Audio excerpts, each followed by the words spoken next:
मैं हूं अलीम अतहर।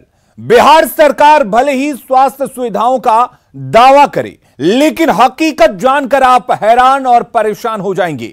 पटना की कोविड डेडिकेटेड अस्पताल एनएमसीएच सिर्फ नाम का रह गया है। यहां एक बेड पर डेड बॉडी और दूसरे पर मरीज हैं। ऐसा लगता है कोई देखने वाला नहीं है, कोई सुनने वाला नहीं है।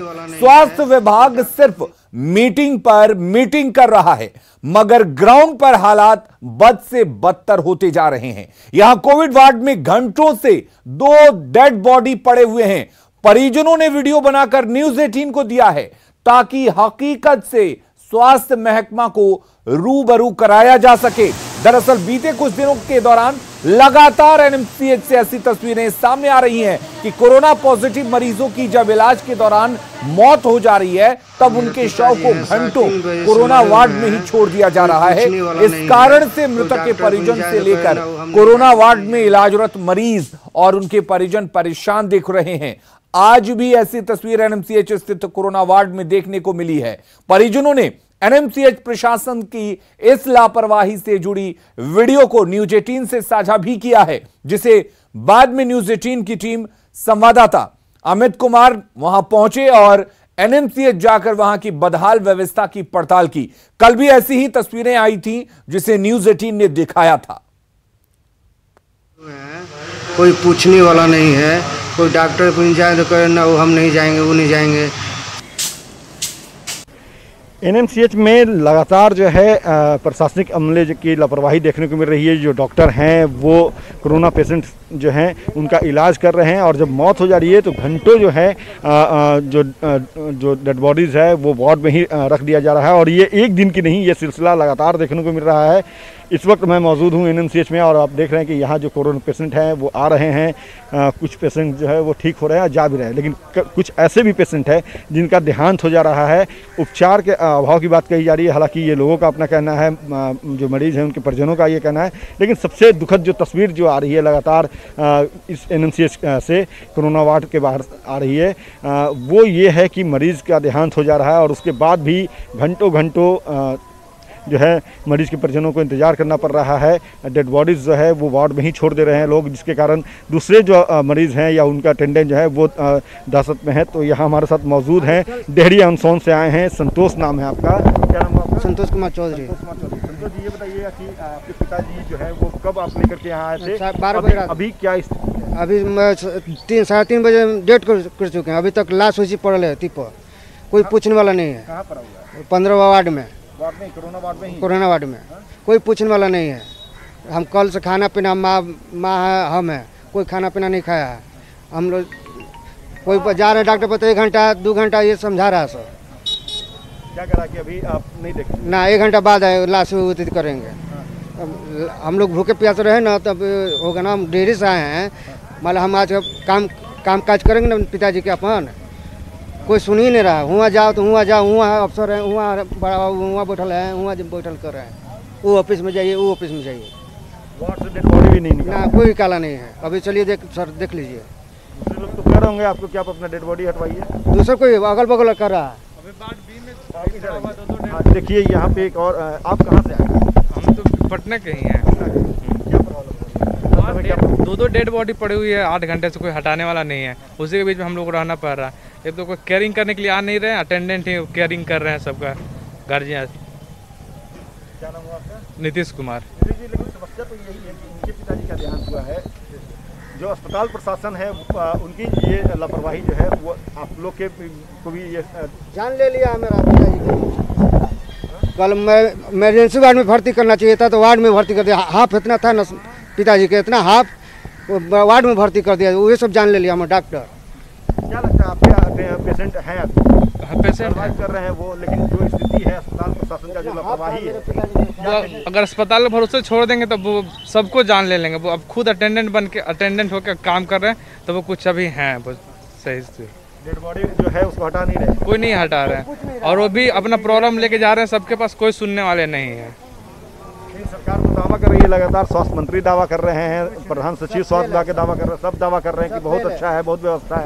सर वो सिर्फ बोलने के लिए है सर, जमीनी स्तर पे कुछ नहीं हो रहा है सर। वो चलिए, तो ये बिल्कुल ये लोग जो हैं इनकी बातों से समझा जा सकता है कि स्थिति क्या होगी, क्योंकि कोरोना वार्ड में जाना संभव नहीं है और यही वजह है कि कोरोना वार्ड में की अंदर की तस्वीर जो है वो इन्हीं अटेंडेंट के द्वारा दी हुई तस्वीरों के जरिए हम आप तमाम दर्शकों को लगातार दिखा रहे हैं और आप लोगों तक पहुंचा रहे हैं। कोशिश ये भी है कि सरकार इन तस्वीरों के बाद जागे। स्वास्थ्य विभाग जो है, जिसको लेकर के केंद्रीय स्वास्थ्य टीम जो 3 सदस्यीय है वो भी यहाँ आई थी, कई फटकार स्वास्थ्य टीम ने लगाया था और उसके बाद भी जो राज्य की स्वास्थ्य व्यवस्था है वो सहज समझा जा सकता है कि राम भरोसे है।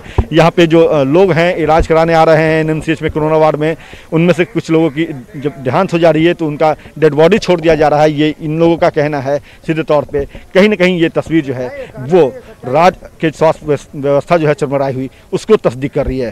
खैर देखना होगा कि इन तस्वीरों को देखने के बाद, इस खबर को देखने के बाद क्या जो सोया हुआ स्वास्थ्य विभाग है वो जगता है या नहीं। कैमरा पर्सन नीलमणि के साथ अमित कुमार, न्यूज़ 18 पटना। मेरे पिताजी हैं 3:30 बजे से मरे हुए हैं। तो एक बेड पर डेड बॉडी है, दूसरे बेड पर मरीज का इलाज चल रहा है और उसी वार्ड में मरीज के दूसरे परिजन आ रहे हैं, जा रहे हैं। और आपने सुना कि किस तरीके से मरीज के परिजन ये बता रहे हैं कि अगर मरीजों को पूरी तरह से अस्पताल के भरोसे छोड़ दिया जाए तो मरीज का बचना ही मुश्किल है।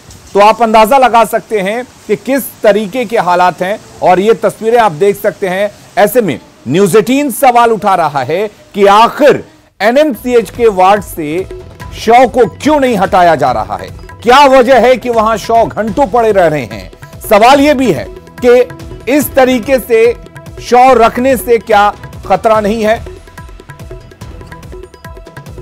क्या एनएमसीएच में मरीजों को देखने वाला कोई नहीं है। बड़ा सवाल यह भी है, साथ में सवाल यह भी कि एनएमसीएच में मरीजों को देखने आखिर कोई क्यों नहीं जाता है।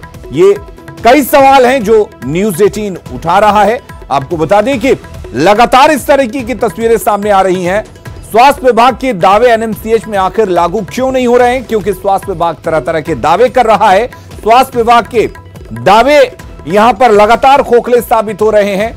एनएमसीएच में आखिर यह कैसा इंतजाम है, किस तरीके से इंतजाम किया जा रहा है और क्या सवाल यह है कि एनएमसीएच को देखने वाला कोई नहीं है।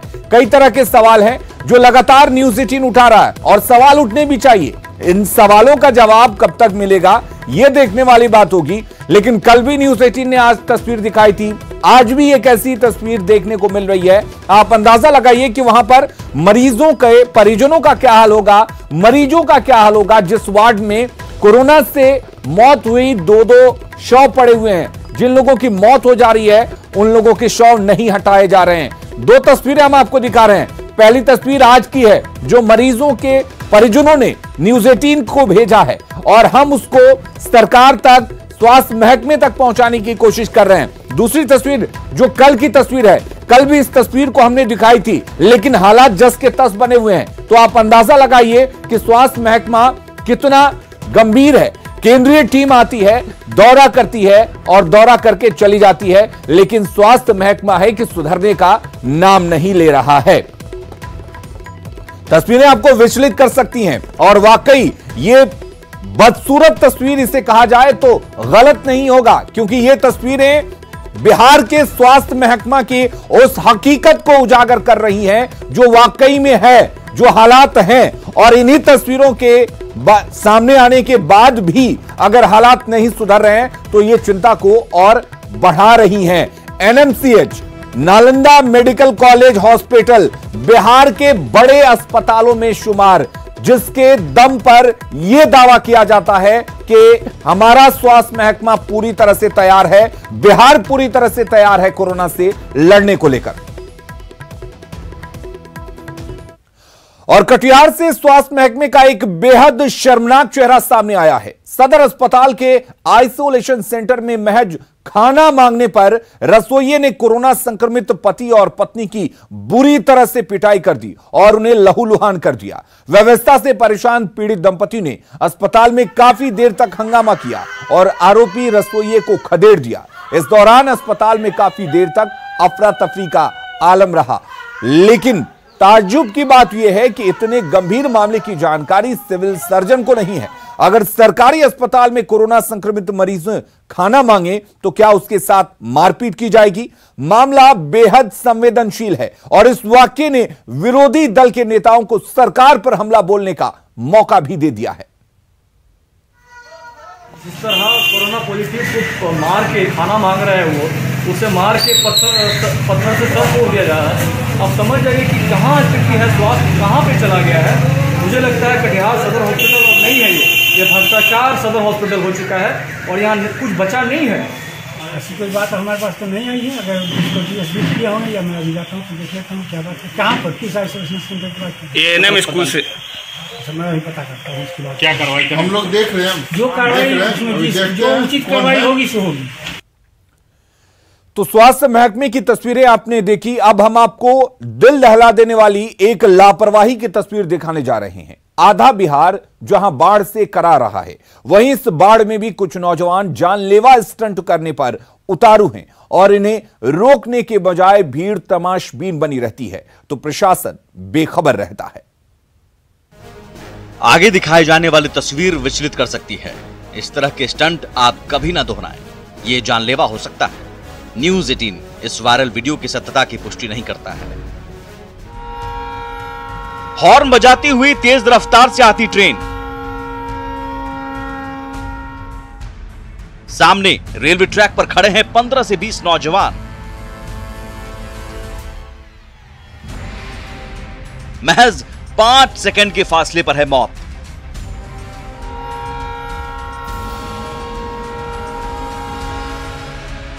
नीचे लबालब भरी नदी, सामने से आती ट्रेन।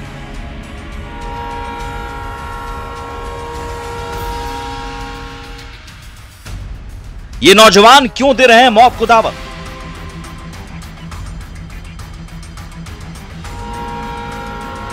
क्या मौत को मात दे पाएंगे ये नौजवान? आखिर क्या होगा छठे सेकंड में?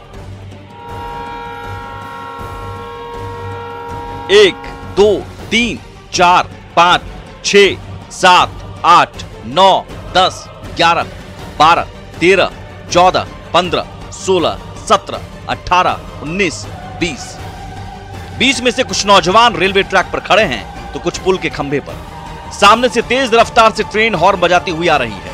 यह तस्वीर देखकर ही किसी का कलेजा कांप जाए, लेकिन इनमें जरा भी खौफ नहीं, मानो मौत को मात देने की ठान ली हो।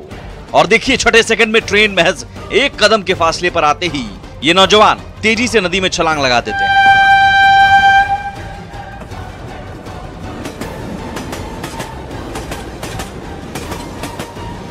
और ट्रेन रफ्तार से गुजर जाती है।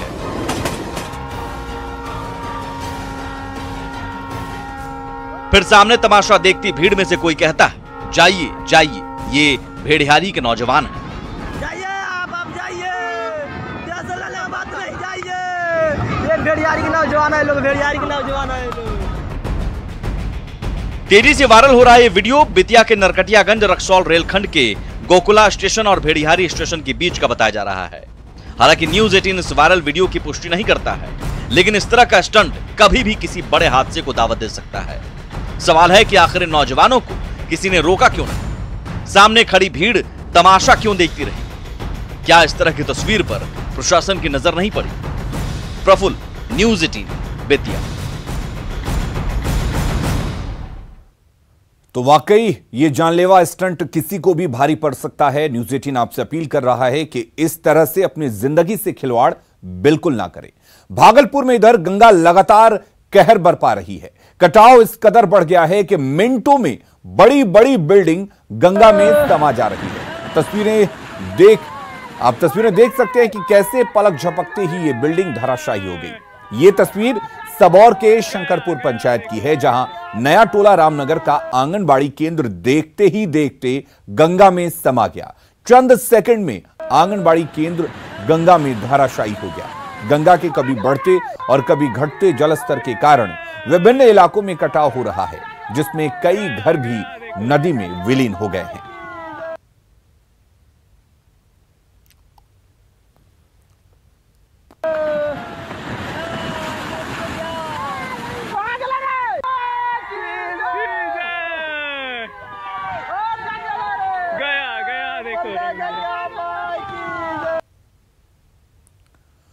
और वहीं गंडक भी पूरे उफान पर है। पश्चिम चंपारण के कई गांव में बाढ़ का पानी घुस चुका है। वाल्मीकि नगर के रामपुरवा में बाढ़ का पानी जब घुस रहा था, उस वक्त हमारे सहयोगी आनंद अमृतराज वहां मौजूद थे। गांव के लोग अपना सामान बचाने की कोशिश में जुटे थे। देखिए ये रिपोर्ट। तो गंडक नदी के जलस्तर में तेजी से बढ़ोतरी होता जा रहा है और इस वक्त हम आपको तस्वीर दिखा रहे हैं एक गांव के, जो वाल्मीकि नगर में एक गांव है रामपुरवा, उस गांव की तस्वीर दिखा रहे हैं जहां पे गांव में तेजी से पानी प्रवेश कर रहा है और जलस्तर बढ़ने का सिलसिला भी जारी है। सड़क पर गांव में हर तरफ पानी पानी पहुंच चुका है और लोग परेशान हैं और गंडक नदी के जलस्तर में तेजी से बढ़ोतरी जारी है। इस वक्त हम आपको तस्वीर दिखा रहे हैं कि हम एक गांव में पहुंचे हैं और हमारे घुटने से ज़्यादा पानी दिख रहा होगा आपको और पानी बढ़ता ही जा रहा है। और सवाल है कि इस बढ़ते जलस्तर के बीच में गांव वाले रहने को मजबूर हैं और हम कोशिश कर रहे हैं कि हम उन तक पहुंचे, उनकी समस्या जानें, क्योंकि अभी उम्मीद जताई जा रही है कि गंडक के जलस्तर में अभी और बढ़ोतरी होगी। जी पानी बढ़ रहा है तो फिर घर क्यों नहीं छोड़ दे रहे हैं? जी सामान उमान देखते हैं सर, जो दोहे ना यहाँ सांप गुजर उजर बहुत चढ़ता है सब घर में। लेकिन पानी बढ़ रहा है तो खतरा भी तो आप लोग को हो जाएगा। जी तो अभी तो रास्ता पर है, हम लोग चल जाएंगे, भाग के पौड़ने वाला आदमी है हम लोग। आप तैरना जानते हैं, अच्छी बात है, लेकिन पानी बढ़ता जा रहा है तो खतरा है ना। और भी लोग देखिए, उन्होंने अपने माल मवेशी को ट्रैक्टर पे ट्रॉली पे रखे हुआ है और कहते हैं कि तैर कर निकल जाएंगे, लेकिन पानी बढ़ता ही जा रहा है। और इस वक्त हम आपको तस्वीर दिखा रहे हैं कि उन्होंने अपने सारे सामान को एक छोटे से ट्रैक्टर नुमा पलंग बनाकर और उस पर रखा हुआ है, महिला पुरुष दोनों लोग। और हम आपको तस्वीर दिखा रहे थे कि पानी का जो जलस्तर है तेज़ी से बढ़ता ही आ रहा है। और ये हम आपको तस्वीर दिखा रहे हैं कि आप अंदाज़ा लगा लीजिए कि घर में पानी प्रवेश कर चुका है और पानी बढ़ता ही जा रहा है, लेकिन लोग अपने घरों को छोड़कर जाना नहीं चाह रहे। क्यों नहीं निकल रहे? क्या नाम है आपका? अशोक पटेल नाम है सर। तो अशोक जी कहाँ नहीं निकल रहे हैं घर से? सामान है सर, सब दह जाएगा इसीलिए रुके हैं। तो सामान से ज़्यादा आपका जीवन है ना। हाँ वो तो है ही है, निकल जाएंगे इसमें से। शाम तक रहते हैं यहाँ पर, शाम को बाद में निकल के गाँव में चले जाएंगे। सामान वामान निकला रहा है कुछ। तो पानी बढ़ता ही जा रहा है ना। हाँ पानी बढ़ते जा रहा है। 4 बजे सुबह में पानी आया है यहाँ पर। अच्छा 4 बजे सुबह में यहाँ पर पानी नहीं था, उसके बाद में पानी आया है। गृहस्थी बनाया जाता है, गृहस्थी बसाया जाता है बहुत मुश्किल से जद्दोजहद कर, लेकिन गंडक नदी के पानी की वजह से इनके गृहस्थी में काफ़ी असर पड़ रहा है। और देखिए हम आपको तस्वीर दिखा रहे हैं, लगातार हम आपको तस्वीर दिखा रहे हैं कि घरों में पानी प्रवेश कर चुका और तेज़ी से पानी का बढ़ना भी जारी है। और हम जब पहुँचे थे तो घुटने से नीचे पानी था, लेकिन अब हमारे घुटने के तक भी पानी पहुँचने लगा, यानी कि जल स्तर में बहुत तेज़ी से बढ़ोतरी हो रही है। तो हम आपको तस्वीर दिखा रहे हैं वाल्मीकि नगर के एक गाँव की, रामपुरवा गांव की, जहां पे गंडक नदी के बढ़ते जलस्तर ने कई गांव वाले लोगों का जीना मुहाल कर रखा है। कैमरामैन सुबोध के साथ आनंद अमृतराज, न्यूज 18 नेटवर्क, रामपुरवा, वाल्मीकि नगर। खबरें लगातार। तो बिहार में नदियां लगातार उफान पर हैं। सरकार की तरफ से क्या कुछ तैयारियां हैं, ये हम जानने की कोशिश करते हैं। हमारे साथ आपदा प्रबंधन विभाग के प्रधान सचिव प्रत्यय अमृत जुड़े हुए हैं। प्रत्यय जी, आपसे जानना चाहेंगे कि जिस तरीके से नदियां जो हैं वो लगातार उफान पर हैं और नदियां कई इलाकों को अपने आगोश में लेती जा रही हैं, किस तरीके की तैयारी है बिहार सरकार की? देखिए, मुख्य रूप से वर्तमान में जो स्थिति है और जिस तरह का अलर्ट हमें प्राप्त है, तो अभी वर्तमान में हम लोग जो इलाके पर फोकस कर रहे हैं वो है गंडक नदी, जिसे नारायणी के नाम से नेपाल में जाना जाता है जी। और वो जो हम लोग जो तैयारी कर रहे हैं और जिस तरह की सूचना जल संसाधन विभाग, बिहार सरकार ने अपने मॉडलिंग उन्होंने एक मॉडलिंग किया है और वो आर्टिफिशियल इंटेलिजेंस का भी उपयोग कर रही है यह विभाग जी। तो हम लोग लगभग 5 लाख क्यूसेक पानी के लिए तैयार हैं और उसके आलोक में पिछले 24 घंटे से ज्यादा समय से संबंधित जो जिला पदाधिकारी हैं, विशेष रूप से बेतिया, उसके बाद गोपालगंज, उसके बाद है सारण, मुजफ्फरपुर, वैशाली, इन तमाम जिलों में जो रूट रहेगा इस नदी का, और ये हम लोगों की कोशिश है कि निरंतर माइकिंग किया जा रहा है जी। और लोगों को आगाह किया जा रहा है, उनसे अनुरोध किया जा रहा है कि ये जल स्तर बढ़ेगा। और मैं एक चीज बताना चाहूंगा, 2017 में जी गंडक नदी में जल स्तर में काफी वृद्धि हुई थी असामयिक जो बारिश जिसको हम लोग फ्लैश फ्लड्स कहते हैं 17 में, तो वो भी हम लोगों ने देखा है। लगभग 4.5 लाख क्यूसेक पानी उस समय उस साल आया था जी। और इससे पहले भी 2007, 2011 में गंडक में बाढ़ को हम लोगों ने देखा है, अनुभव है। इसलिए हम लोग पूरी तरह से तैयार हैं।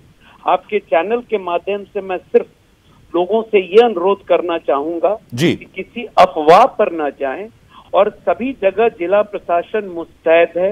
पर्याप्त संख्या में एनडीआरएफ और एसडीआरएफ की टीम जी पहले से प्री पोजिशन्ड है। कृपया जो लोग इस जल स्तर से प्रभावित होने वाले हैं उनसे लगातार अनुरोध किया जा रहा है कि वे ऊंचे स्थान पर चले जाएं और सरकार के द्वारा समुचित व्यवस्था भी की गई है, वो निकल जाएं तो उससे ये फायदा होगा कि ये जो जान माल की क्षति होती है वो कम से कम होगी। ये आपके चैनल के माध्यम से मैं अनुरोध करना चाहूंगा। चलिए, बहुत बहुत शुक्रिया पृथ्वी अमृत जी। तो आपदा प्रबंधन विभाग लगातार माइकिंग के जरिए लोगों को यह सूचित कर रहा है कि जो हालात हैं वो कंट्रोल करने की कोशिश की जा रही है और लोगों से सुरक्षित स्थान पर जाने की बात कही जा रही है। गंडक नदी के दायरे में आने वाले इलाकों को खास तरीके से फोकस किया जा रहा है ताकि ये गंडक नदी जहां जहां पहुंचती है और जहां कटाव ज्यादा होता है वहां पर लोग ना रहें, लोग वहां से निकलकर कहीं सुरक्षित जगह पर पहुंच जाएं। बिहार में बाढ़ से स्थिति लगातार गंभीर होती जा रही है। नेपाल से आए बरसाती पानी से उत्तर बिहार के कई जिले प्रभावित हैं। सरकार ने सभी जिलों से अलर्ट रहने को कहा है।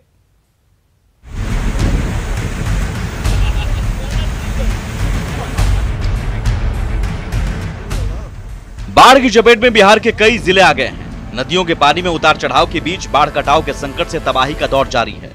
नेपाल में भारी बारिश के बाद बगहा के वाल्मीकि नगर बैराज के सभी 36 फाटक खोल दिए गए हैं। ऐसे में आशंका है कि गंडक नदी में 4.5 लाख क्यूसेक पानी का इजाफा होगा। बाढ़ की आशंका के बाद जिला प्रशासन लोगों से सुरक्षित स्थान पर जाने की अपील कर रहा है। बेतिया में जिला प्रशासन तटबंधों की निगरानी के लिए अधिकारियों को तैनात किया है। वहीं गोपालगंज में भी डीएम ने बैठक कर बाढ़ की समीक्षा की है और अधिकारियों को दिशा निर्देश दिए हैं। इसके लिए हम लोगों की तरफ से पूरी तैयारी है। अभी सरकार की तरफ से पहले से एक एनडीआरएफ की टीम यहाँ थी, एक एनडीआरएफ की टीम अभी आ रही है, तुरंत पहुँच जाएगी। एक और एनडीआरएफ की टीम कल सुबह में आ जाएगी। मैंने यहाँ पर 3 एनडीआरएफ की टीम सरकार हम लोग को दे दी है मदद करने के लिए। वहीं छपरा में पानी पहुंचने की संभावना है, जिसे देखते हुए डीएम ने निचले इलाके में रहने वाले लोगों को सुरक्षित स्थानों पर पहुंचाने का निर्देश जारी किया है। साथ ही प्रभावित इलाकों में अतिरिक्त नाव की व्यवस्था की है। हम लोग की तैयारी पूरी है। हम लोगों ने अतिरिक्त नाव की व्यवस्था कर रखी है। जो भी प्रभावित प्रखंड हैं, चाहे वो मरौरा अनुमंडल के पानापुर हो, तरैया हो या मकेर, परसा या फिर दरियापुर हो, सभी जगह पर हम लोगों ने अतिरिक्त नाव रख रखा है। मुजफ्फरपुर में बूढ़ी गंडक के उफनाने से शहर के निचले इलाकों में पानी का दबाव बढ़ गया है। कांटी थाना क्षेत्र के कई गाँव में पानी घुस गया, जिससे लोगों की परेशानी बढ़ गई है। हजारों की आबादी है जो कि कट गई है। आप जरा कैमरे की नज़र से दिखाएंगे कि जैसे जैसे हम आगे बढ़ते जा रहे हैं, पानी का जो लेवल है वह लगातार बढ़ता ही जा रहा है और आगे ये सब कुछ खतरनाक होता जा रहा है। 2 दिन की बारिश से बेहाल मधुबनी शहर का हर कोना पानी पानी हो गया है। न सिर्फ आम बल्कि खास लोग भी जल जमाव से परेशान हैं। आलम यह है कि शहर की मुख्य सड़क पर घुटने भर पानी बह रहा है। वहीं बाजार की सड़कों और गलियों का तो और भी बुरा हाल है। सरकारी दफ्तरों में भी पानी ही पानी नजर आया। डीएम दफ्तर से लेकर तमाम विभागों के कार्यालय परिसर का यही हाल रहा। न सिर्फ दफ्तर बल्कि अधिकारियों के आवास में भी पानी भर गया है।